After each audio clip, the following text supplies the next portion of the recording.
Hey guys, Mayflom here. I've got my non-stick craft mat out. I just wiped it down and there was blue ink all over, so it's a good thing that I did.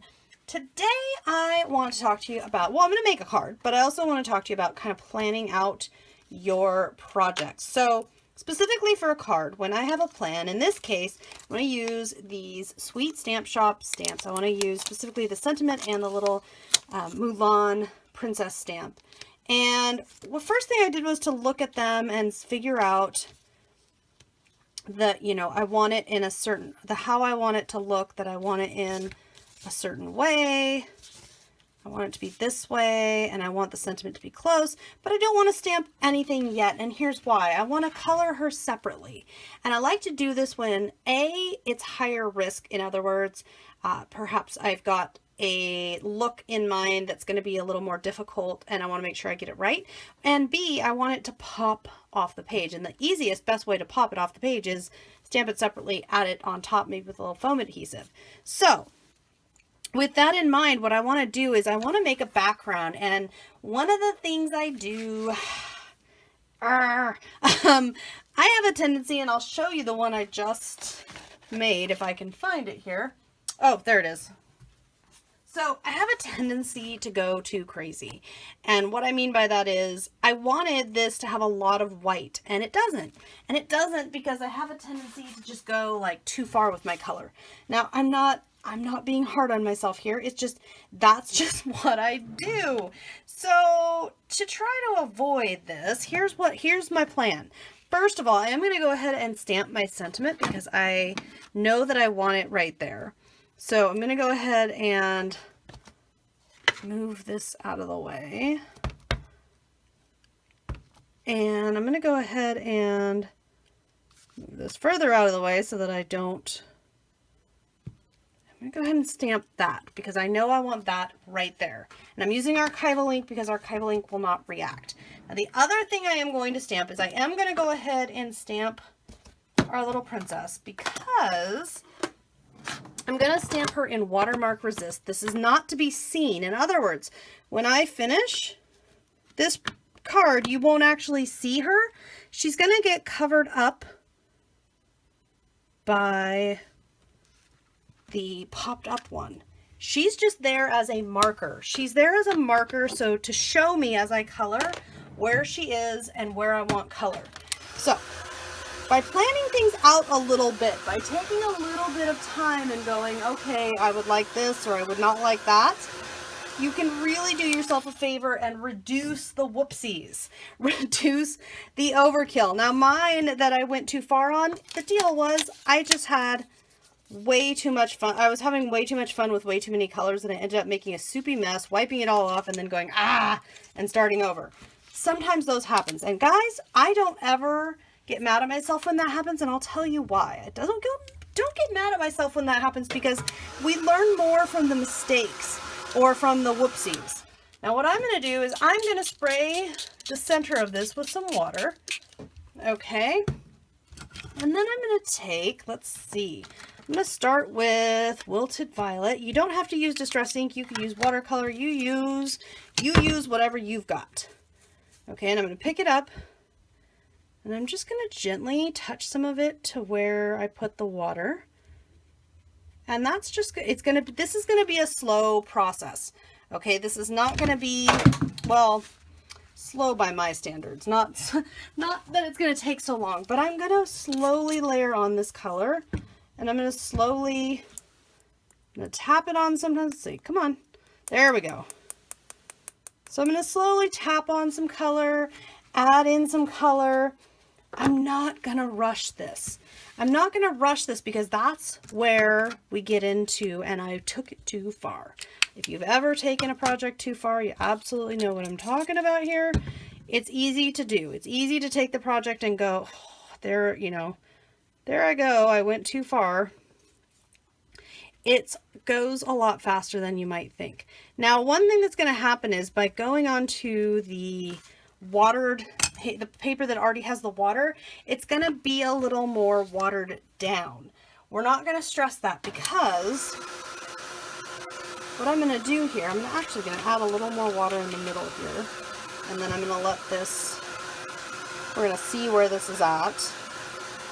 And then what I'm going to do is I'm going to switch over and use a little bit of, this one's a Prima one. We're just going to use a little bit of liquid spray color. And we're just going to touch just a tiny bit. Not a lot. Not a lot needed.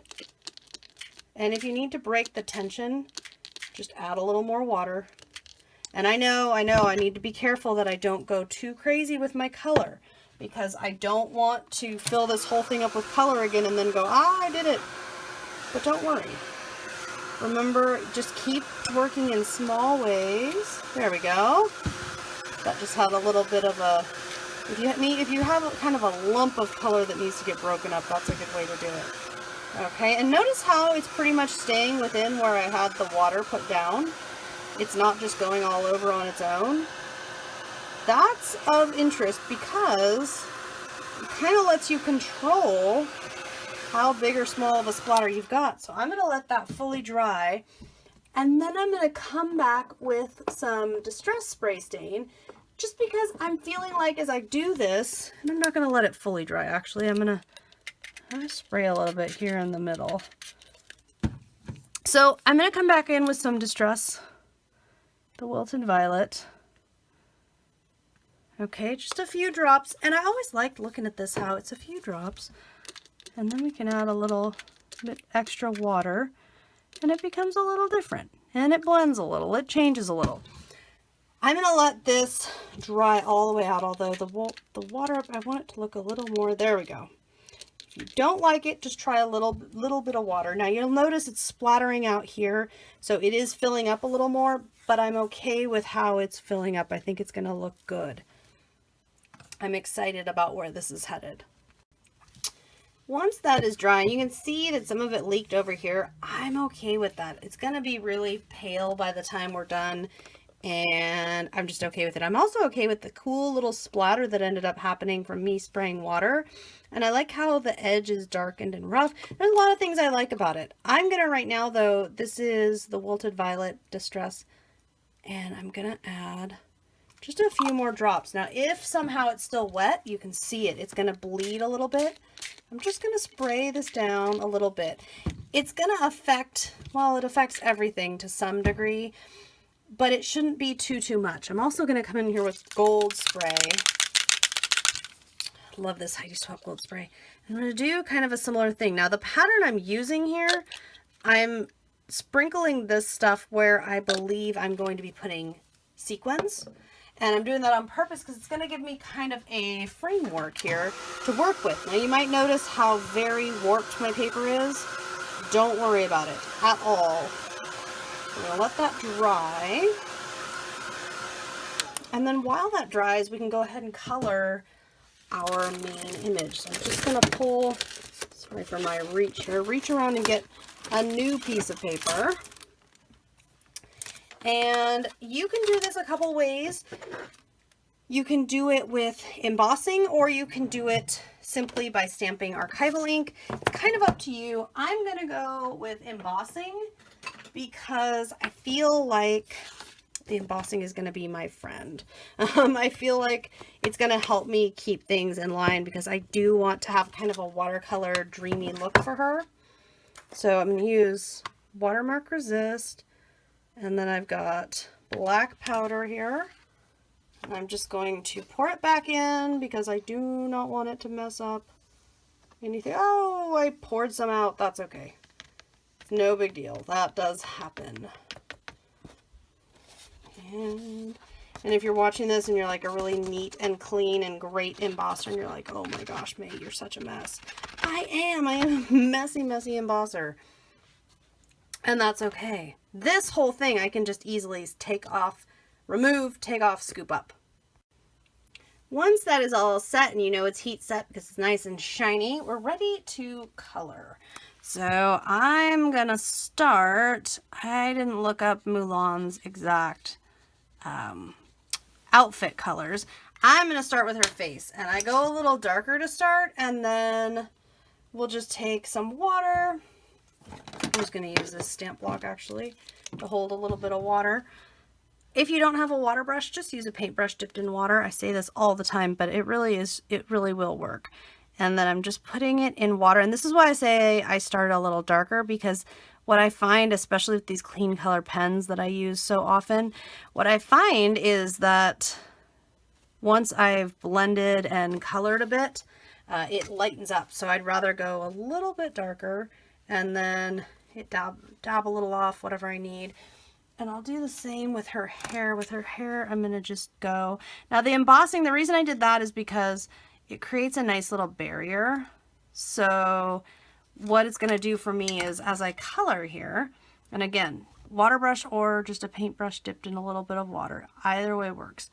What it's going to do for me here is just let me have enough color to get a base color going on here. So I don't need to worry about just perfect or finished or anything like that. I can keep coming in here and adding more or less. I can take it away by blotting with a patch of paper towel. As you can see, I can blot away considerably.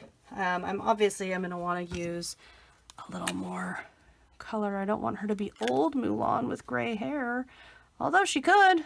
Nothing wrong with that. I could make her aged beauty Mulan. And if something happens like, oops, I get the wrong color in the wrong area, you can usually just kind of scrub it out a little, like I just did. And then if it gets too light, you just recolor it later. Don't stress that part, okay? And you can do a mix of, like, I want this coral color for her flower, so I can put some of that. I'm using a block right now. Put it on whatever you've got, whatever you have.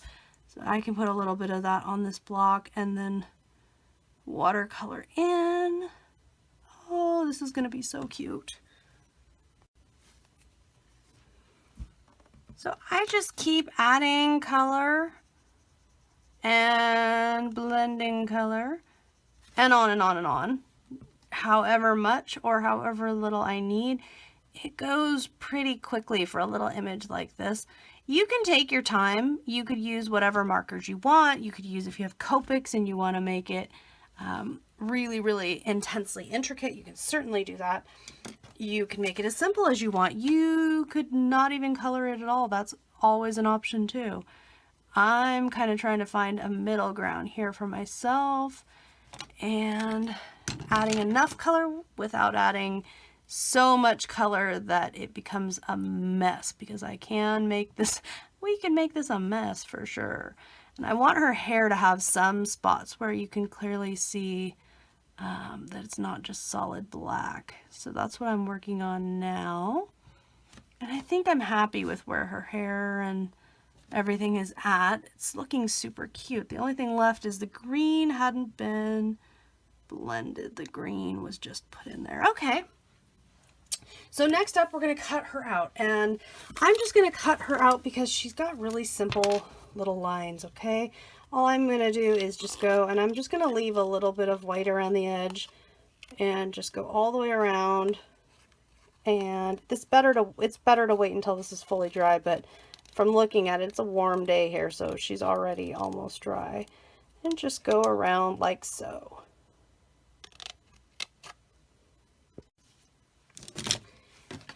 Once everything is all set, you are ready to assemble. So I've got a card here, and I put quite a bit of adhesive on the back of this because it was wanting to warp just a little bit. I just put a little extra adhesive on here so that when I go to stick this down to my card base, it's really gonna stick. There's nothing is gonna be in the way here. It is gonna be stuck down.